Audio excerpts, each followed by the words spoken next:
Bonjour à tous et bienvenue à Catch Club. On se retrouve pour les résultats de SmackDown du 7 février 2025 et hier soir on a eu plusieurs matchs de qualification pour Elimination Chamber.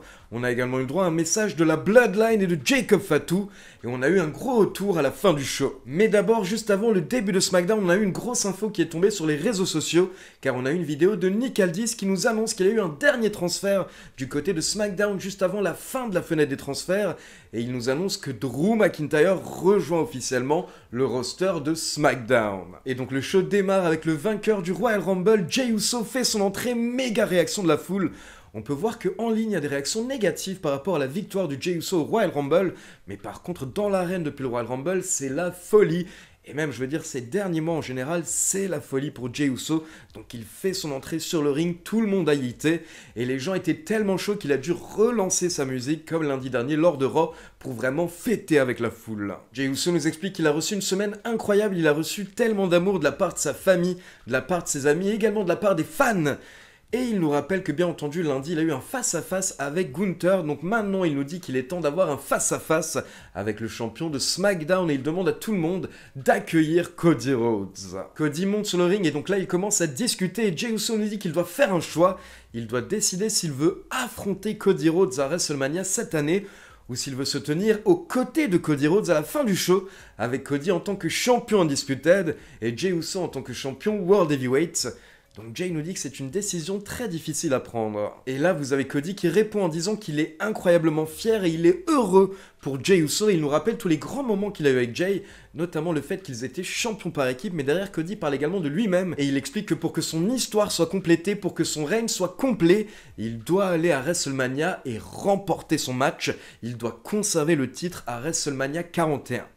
Donc là, il dit à Jey Uso que ce soir, il ferait mieux d'avoir une bonne soirée, de s'amuser ensemble, car si jamais Jey Uso choisit Cody, ce sera la fin, ce sera la dernière soirée comme ça qu'ils auront tous les deux. Donc au final, Cody et Jey Uso se serrent la main, mais là, vous avez Jacob Fatu et Tama Tonga qui font leur entrée, ils montent sur le ring, et directement, Jacob Fatu prend le micro, et il explique que Cody Rhodes a pris ce titre à sa famille l'année dernière lors de WrestleMania, et dorénavant, sa famille veut reprendre ce titre, sa famille veut récupérer ce titre. Puis derrière, Jacob Fatu s'adresse à Jey Uso et il dit « Écoute, grand cousin, tu es Mr. Yeet, tu es Mr. vainqueur du Royal Rumble, etc. Mais il y a une chose qui est certaine, c'est que ce n'est clairement pas toi qui vas récupérer le titre pour notre famille. » Donc là, forcément, Jey Uso n'apprécie pas, il super kick Tama Tonga, mais Jacob Fatu super kick Jey Uso, donc là, ça part en bagarre générale, et à la fin, vous avez Cody Rhodes et Jey Uso qui travaillent ensemble pour se débarrasser de Jacob Fatu. Et du coup, lors du main event, nous aurons un tag team match Cody Rhodes, Jey Uso contre Jacob Fatu et Tama Tonga. Puis on enchaîne avec Bianca Belair accompagnée par Naomi contre Piper Niven accompagnée par Chelsea Green. C'est un match de qualification pour le Elimination Chamber match féminin. Et là, on a eu du classique, on a eu un spot qu'on a vu beaucoup de fois ces dernières semaines, mais ça marche à chaque fois, car à la fin, au bout de 8 minutes, on a Bianca Belair qui réussit à porter le KOD sur Piper Niven pour la victoire. Donc Bianca Belair est qualifiée pour Elimination Chamber. Puis on passe dans le bureau de Nick Aldis qui est en train de discuter avec les nouvelles recrues de SmackDown, Kayden Carter et Katana Chance. Et là, vous avez Carmelo Hayes qui débarque. Et Nick Aldis a un message pour Carmelo Hayes. Nick Aldis explique que Adam Pearce l'a contacté car un catcheur de Raw veut affronter Carmelo Hayes. Et là, on peut voir que Carmelo n'est pas content, mais c'est Tozawa qui débarque, et du coup, Carmelo est un petit peu rassuré. Et là, Nick Aldis nous rappelle ce qui s'est passé au Royal Rumble avec Carmelo Hayes qui avait attaqué Tozawa pendant son entrée. Donc Tozawa n'avait pas pu participer au Rumble match, ce qui fait que Tozawa est là pour se venger. Derrière, on a DIY qui font leur entrée pour faire une petite promo, ils se sont mis en avant, mais ils ont rapidement été interrompus par Pretty Deadly qui leur ont rappelé qu'ils les ont pas mal aidés ces dernières semaines, donc ils attendent quelque chose en retour. Mais DIY n'en a rien à faire de Kit Wilson et Elton Prince jusqu'à l'arrivée de Nick Aldis qui book un match justement Pretty Deadly contre DIY. Pas pour les titres par équipe, mais par contre, si Pretty Deadly remporte le match, alors ils auront une opportunité au titre par équipe prochainement. Et là, on peut dire qu'on a une petite surprise, car au bout de 3 minutes, on a Ciampa qui tente un tombé sur Prince, et en même temps, il cède des cordes, donc il triche. Mais là, vous avez Kit Wilson qui intervient, ce qui permet à Elton Prince de renverser le tombé. Donc c'est lui qui effectue le tombé pour la victoire. Pretty Deadly ont battu DIY en 3 minutes. et du coup ils auront prochainement un match pour les titres par équipe. J'ai trouvé que c'était une belle surprise, mais d'un côté j'étais un petit peu étonné, vu que lors du Royal Rumble on a une intervention des Street Profits, et que les Motor City Machine Guns ont perdu de manière injuste. Je m'attendais que ce soit ces deux équipes qui feudent avec DIY, mais apparemment Pretty Deadly vont avoir leur petite opportunité, et honnêtement ça fait plaisir pour eux, parce qu'ils étaient un petit peu perdus ces derniers mois. Puis derrière, on passe en coulisses, on a The Miz qui tente de complimenter Andrade, et il lui dit qu'Andrade peut apprendre plein de choses de lui, mais Andrade n'a pas l'air intéressé du tout, il s'en va. Et là, vous avez The Miz qui tombe sur Cody Rhodes. The Miz fait comme s'il était très pote avec Cody, et il dit qu'il sera toujours là pour couvrir les arrières de Cody Rhodes, mais Cody lui répond gentiment qu'il n'a pas besoin de lui. Et là, attention, j'ai beaucoup aimé, car on a The Miz qui va devenir sérieux, et il va s'introduire dans la tête de Cody Rhodes, car il nous rappelle que l'année dernière, à la même époque, on était en plein dans la story de Cody, et on attendait que Cody finish sa story.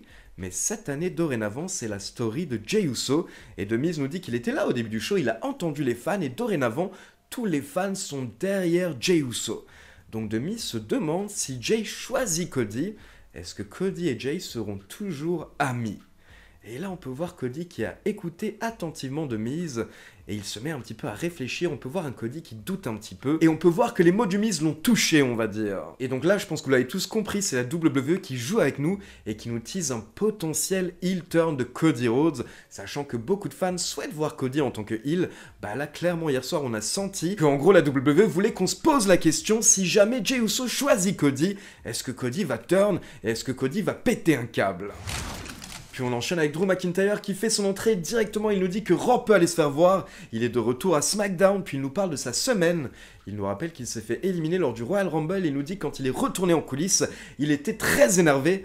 Donc là, bien entendu, McIntyre fait référence aux rumeurs qui étaient sorties sur lui.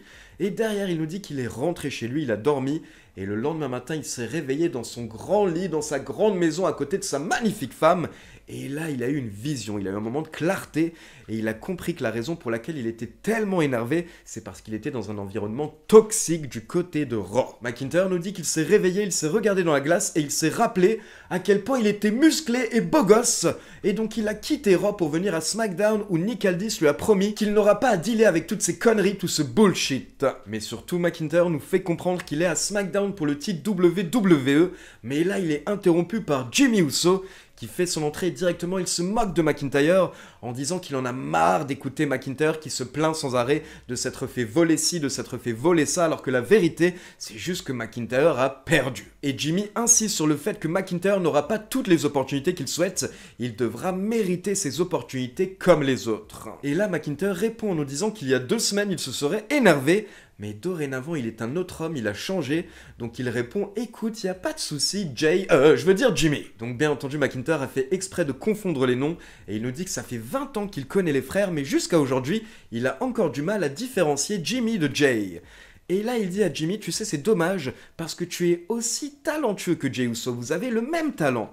Mais la seule différence, c'est que Jay a yeeté avant toi, et peut-être que tu serais à son niveau à l'heure actuelle si tu avais utilisé le terme yeet avant lui. Mais Jimmy n'en a rien à faire des petites moqueries de McIntyre, et il explique que dorénavant, il a son identité, il est Big Jim, et il peut yeeter s'il veut, il peut également no yeet s'il veut, mais surtout il nous explique que si McIntyre veut une opportunité, il devra battre Jimmy Uso, car pour info, ce soir, il y a également un match de qualification pour le Chamber masculin, avec Jimmy Uso contre McIntyre contre LA Knight. Donc justement, Jimmy nous dit que ce soir, il va botter les fesses de McIntyre, mais là, vous avez LA Knight qui fait son entrée, et d'abord, il s'adresse à Jimmy Uso en disant qu'il ne l'apprécie pas, car Jimmy est la raison pour laquelle LA Knight n'est pas devenu champion il y a à peu près 1 an quand il avait affronté Roman Reigns. Puis LA Knight devient sérieux, et il nous dit qu'il veut amener des changements positifs à la société, donc là, il parle aux hommes, et il explique que de temps en temps, il peut se passer des choses dans la vie qui vont vous donner envie de pleurer, et à ce moment-là, c'est ok, vous pouvez pleurer, lâchez-vous, de temps en temps, ça fait du bien.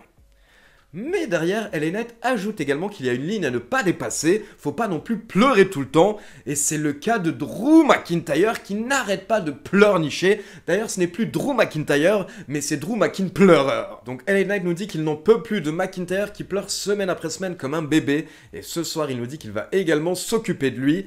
Et à la fin de sa promo, LA Knight fait également une petite référence aux rumeurs par rapport au Royal Rumble, car il nous dit « Attends, je dois placer tous mes moves ». Et pendant le match également, il y a des moments où McIntyre et LA Knight ont clairement vraiment joué sur les rumeurs, car quand ils se retrouvaient face à face, c'était vraiment méga violent, donc ils voulaient nous faire croire que potentiellement il y avait de vraies tensions entre les deux, suite aux rumeurs qui sont sorties par rapport au Royal Rumble. Et donc là, on a eu un bon match d'environ 12 minutes, et à la fin, vous avez LA Knight qui se prépare à porter son BFT sur Jimmy Uso, mais là, en même temps, vous avez McIntyre qui court vers eux, et McIntyre porte son Claymore Kick à LA Knight, ce qui fait que LA Knight s'effondre, et en même temps, il porte le BFT à Jimmy Uso. Donc Jimmy Uso est KO, et pendant ce temps, McIntyre effectue le tombé sur LA Knight pour la victoire, donc McIntyre est également qualifié pour Elimination Chamber. Et directement après le match, on retrouve Damien Priest en coulisses pour une interview où il réagit par rapport à la victoire de McIntyre.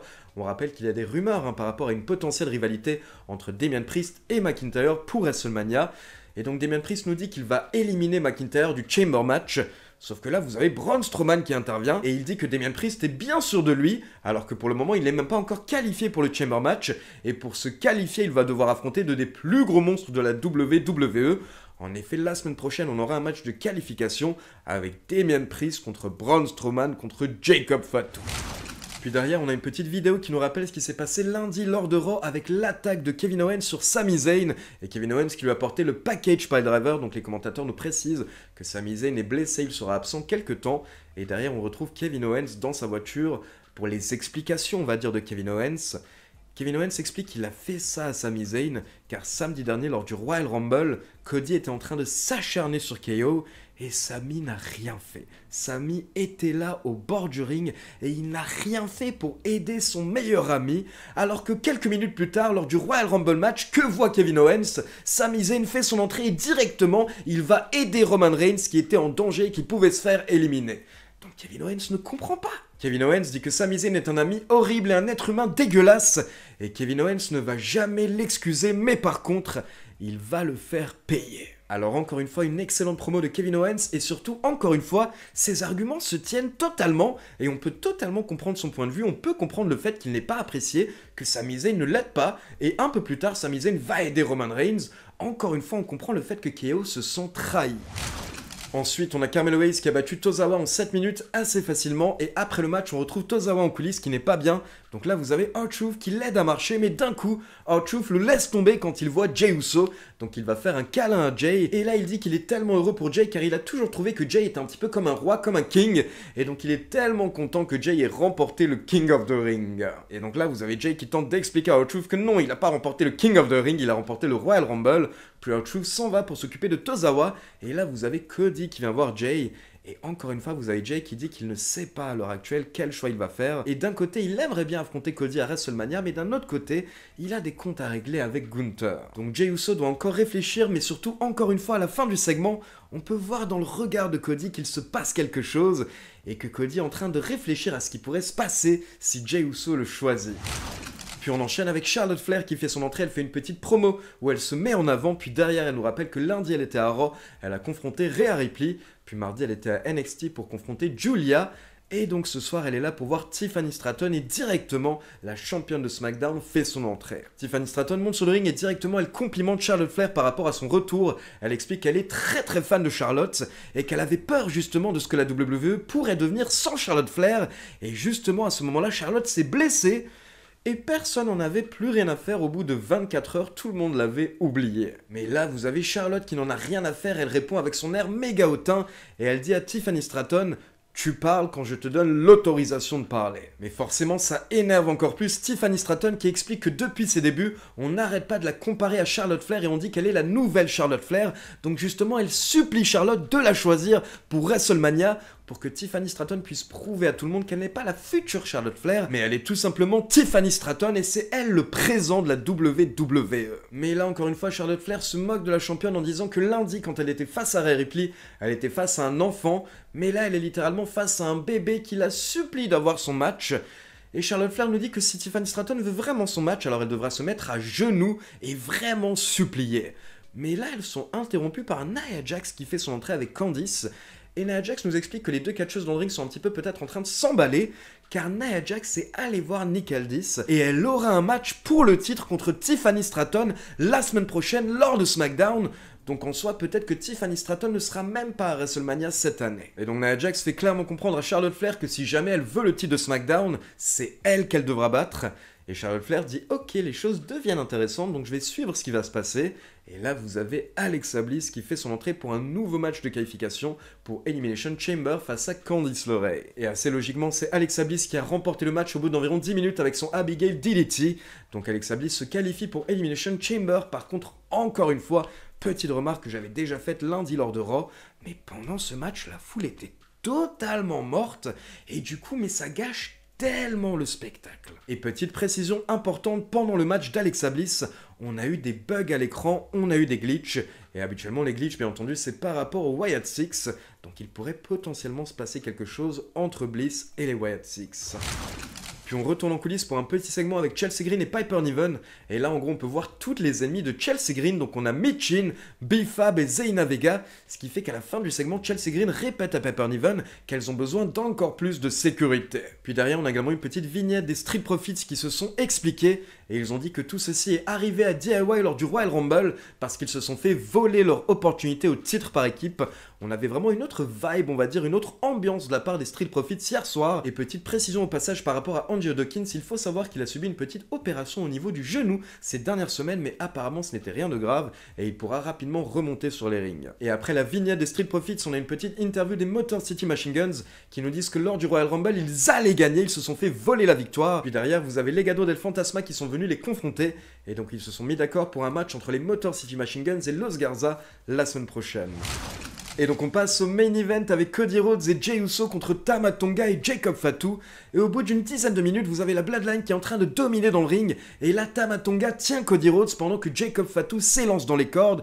Mais Jey Uso intervient, il tire Jacob Fatu à l'extérieur du ring. Puis Jey Uso remonte dans le ring, il prend l'élan et il saute sur Jacob Fatu qui vole sur la table des commentateurs. Et du coup, pendant ce temps dans le ring, ça permet à Cody Rhodes de reprendre l'avantage et de porter son Crossroads à Tama Tonga pour la victoire.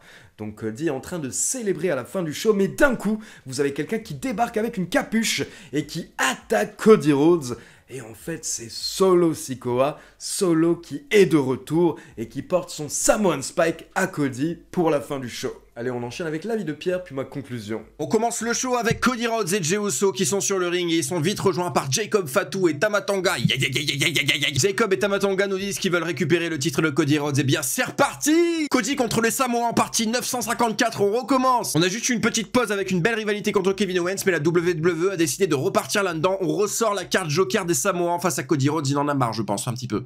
Un tout petit peu. En tout cas, le cauchemar américain et Mr. Yeet affronteront les Samoans dans le main event de ce soir dans un tag team match. Les matchs de qualification pour le Chamber féminin et masculin, ça continue ce soir à Memphis. C'est là où j'ai des Memphis. Oui, Pierre Luck, c'est aussi des imitations de qualité. Là, il y avait un petit mélange de Johnny, Eddie Mitchell, Eddie Murphy. Bianca Belair Sina va remporter son match de qualification contre Piper Niven. Elle va lui porter un KOD pour la victoire. C'est pas vrai, une victoire de Bianca Belair? Alors ça, j'y crois absolument pas. Mon incroyable Alexa Bliss, tout fraîchement revenue, se qualifiera également pour l'élimination Chamber match ce soir. Elle va battre Candice LeRae à l'aide d'un Abigail DDT. En 2 ans sans avoir été sur les rings, je trouve qu'Alexa Bliss n'a rien perdu, c'est très très cool. Alexa qui est désormais dans le même show que les Wyatt Six, d'ailleurs on verra déjà des petits glitches pendant son match ce soir. On verra où tout ça va nous mener parce que j'ai hâte qu'on nous ressorte les Wyatt Six du placard. De toute façon la feud contre le Final Testament est sûre d'être terminée cette fois parce qu'il n'y a plus de Final Testament. C'est plutôt eux qui ont signé leur testament final en se faisant licence. Je fais pas de vanne sur des êtres humains qui perdent leur travail. C'est ultra triste de s'en être servi comme ça, je leur souhaite le meilleur pour la suite. Le grand Drew McIntyre est transféré à SmackDown. Vous savez, Drew McIntyre est mon catcheur préféré, mais j'y crois plus. Mais en attendant, après avoir fumé Jimmy Uso en promo, en le confondant avec son frère dans la malveillance la plus totale, il se qualifiera pour l'Elimination Chamber en battant LA Knight et ce même Jimmy Uso. On se contente des petites victoires, écoutez, c'est déjà ça. Un main event plutôt pas mal cette semaine, le tag team match était très cool. Jey et Cody l'emportent haut la main et Cody se fera attaquer par Solo Sikoa à l'aftermatch. Ça confirme ce que j'ai dit juste avant, Cody et les Samoans, c'est reparti. Et ça me gonfle. Alors patron, la rivalité contre Kevin Owens, c'était bien, hein, c'est quoi ma prochaine rivalité maintenant? Solo Sikoa et les frères Samoans? Alors, si je peux me permettre, je les affrontais pendant toute l'année 2024.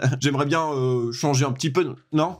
Je vais me faire foutre. Bon bah je retourne dans mon tourbus, hein. Je vais aller regarder les vidéos de Pierre Luck sur YouTube et m'abonner à sa chaîne YouTube et commenter sa dernière vidéo parce que ça a l'air vraiment très très cool. Appelle-moi quand je vais devoir me prendre un énorme pouce dans la gorge. À toutes. Wow.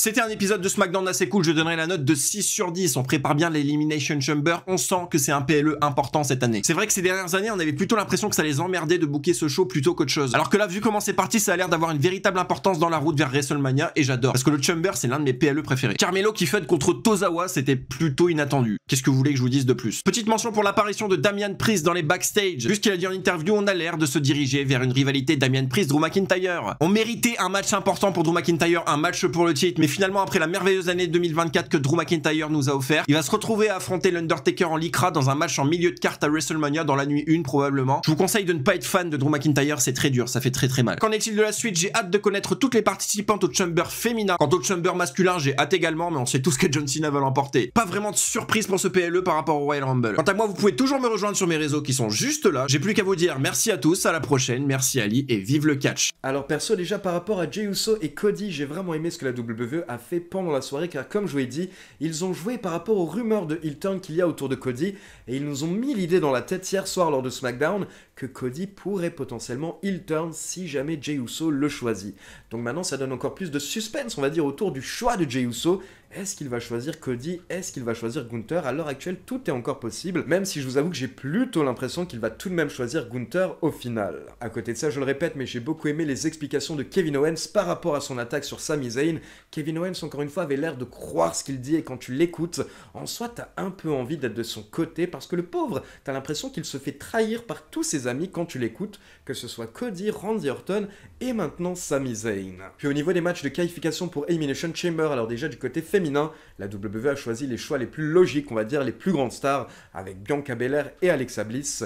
Et du côté masculin, c'est une très bonne nouvelle de voir Drew McIntyre du côté de SmackDown. Ça va un petit peu changer les choses pour lui, il pourra avoir de nouveaux adversaires. Et on espère bien entendu qu'en 2025, on aura de grandes choses de la part de McIntyre du côté de SmackDown, et pourquoi pas à un moment donné, un run en tant que champion undisputed. Et pour finir, Solo Sikoa est de retour à la fin du show, sachant que un peu plus tôt, Jacob Fatu a expliqué à Cody qu'il est temps que sa famille récupère le titre, mais ce n'est pas Jey Uso qui va s'en occuper. Donc maintenant, une autre question qu'on se pose, c'est est-ce que Jacob Fatu parlait de lui-même au début du show? Est-ce que c'est lui-même qui compte prendre le titre à Cody? Ou est-ce que justement il parlait de Solo qui a effectué son retour à la fin? Et est-ce que Solo, Jacob Fatu et Tama Tonga sont toujours sur la même longueur d'onde? J'imagine qu'on aura des réponses dès la semaine prochaine lors de SmackDown. Et au passage, Pierre vient d'en parler dans son segment. Il faut savoir qu'hier soir, il y a eu une petite vague de licenciements du côté de la WWE, avec notamment les AOP qui ont été virés. Donc je vous expliquerai tout ce qui s'est passé dans la vidéo news qui sortira demain. Donc voilà, c'est tout pour les résultats de SmackDown. Maintenant, comme d'habitude, c'est à vous. N'hésitez pas à me laisser vos avis dans les commentaires. Et comme d'habitude,